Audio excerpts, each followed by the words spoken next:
Let's go! UFC Fight Night Tatsuro Taira versus Brandon Royval was a complete success in terms of the picks and the bets. The picks went 11 wins with only one loss at the hands of Brad Tavares. Brad, I'm not going to forgive you for that. And then, in terms of bets, we went 3-2, going up 1.5 units. We're going to try to replicate same levels of success for this UFC Fight Night. And let's get straight into the picks. Starting off the night with Robelis Despaigne set to face off against Austen Lane. Robelis Despaigne showed in his last fight that he has a big hole when it comes to grappling. Austen Lane has proved that he will take you down and wet blanket you for the entire fight. However, his chin is not durable, and if he doesn't get the takedown, he's gonna get finished. Robelis, if he is a smart fighter, I expect him to work on the takedown defense, at least work on a sprawl, work on some way to get back to your feet. I think he's gonna be able to do so against Austen Lane. The UFC are trying to push Robelis. God, I really hope that Robelis can find a way to keep the fight standing and put Austen Lane out. The pick is Robelis, but again, don't bet this one. On to a WMMA fight, and I'm going to be breaking my rule here. I'm going to actually be placing a bet on this fight. Did a lot of research. Elise Ardelean was the primary focus of the research because of her social media. But in all seriousness, looking at these two girls' last fight, Elise Ardelean, we're going to start with her. She fought on short notice against Shona Bannon. She struggled to make the weight, yes. She definitely slowed down in the fight. Showed some cardio deficiencies there. But let's just talk about the fighting style. In terms of striking, she was extremely low output. She had no pop behind her punches. She just closed the distance, secured takedowns, and did absolutely nothing. She showed zero positional awareness where she could have been reversed and her back taken multiple times. She almost got submitted a few times, didn't do that much damage. So, not much in the side of Elise Ardelean. On to Melissa Martinez. Yes, she is inactive, but she is a much better fighter in my opinion. I'm going to be placing a bet on Melissa Martinez to get the job done. In her last fight against Elise Reed, she kept the distance, and when she closed it, yeah, she kept her hands down, but she landed some really nice strikes. Elise Ardelean, she doesn't have the power to put Melissa Martinez out or make her pay for keeping her hands that low. Also, when she closes the distance, she might push her against the fence, and Melissa Martinez knows exactly how to get an underhook. She can even get an overhook and convert to a whizzer in the instance that she gets taken down, so she can get right back up to her feet. Put her down, she springs right back up.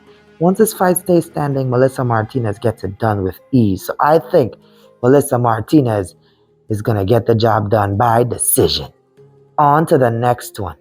Another WMMA fight. Jessica Penne is set to face off against Elise Reed. Most definitely I'm going to be fading this one.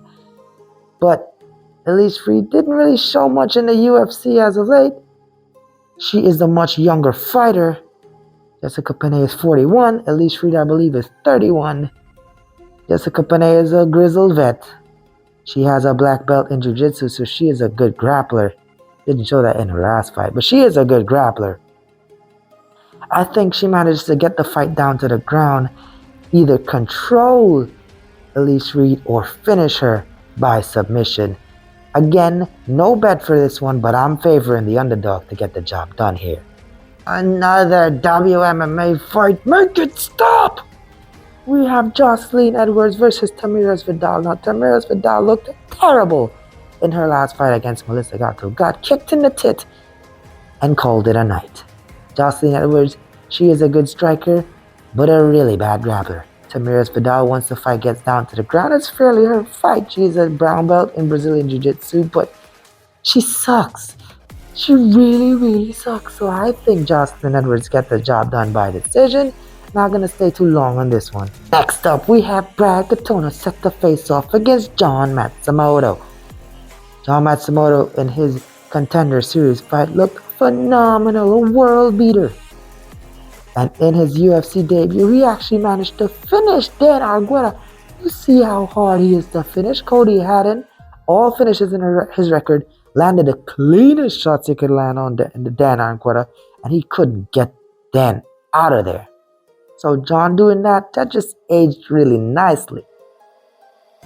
Brad Katona, we all know his game plan. He's going to look to push John up to the fence. He's going to look to take him down to the ground and basically wet blanket him.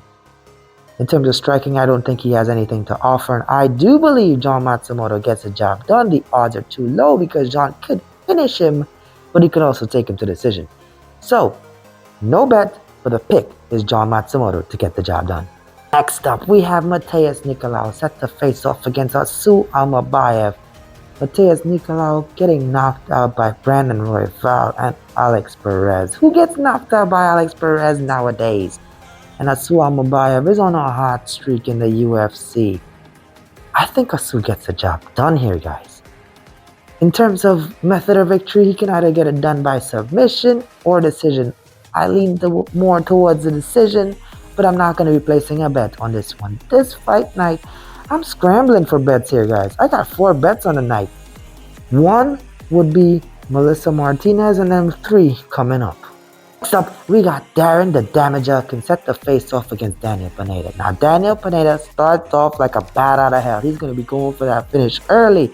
However, I see Darren the Damage Elkins living up to his name, surviving the early onslaught, and just putting him on him for the entirety of the fight. I'm going to be placing a bet on Darren to win. I think his durability goes a long way. His wrestling is going to help him out. He can get some ground and pound in there. He can finish the fight if he's lucky, but I think he wins by decision. The bet is going to be Darren the Damage Elkins to win. Next up, we have Jake Hadley set to face off against Cameron Smotherman. Cameron is a short notice replacement. He is replacing Brady Heiston. I think Brady Heiston was going to beat Jake Hadley, but now with the short notice, I believe Jake Hadley is going to win. I think he's going to manage to outstrike him, outwork him for 3 rounds. Cameron Smotherman, that fight on the Contender Series where he got knocked out in the first round as a heavy favorite really left a sour taste in my mouth. So give me Jake Hadley to win. Give me Jake Hadley to win by decision. But however, I'm placing no bet on this fight.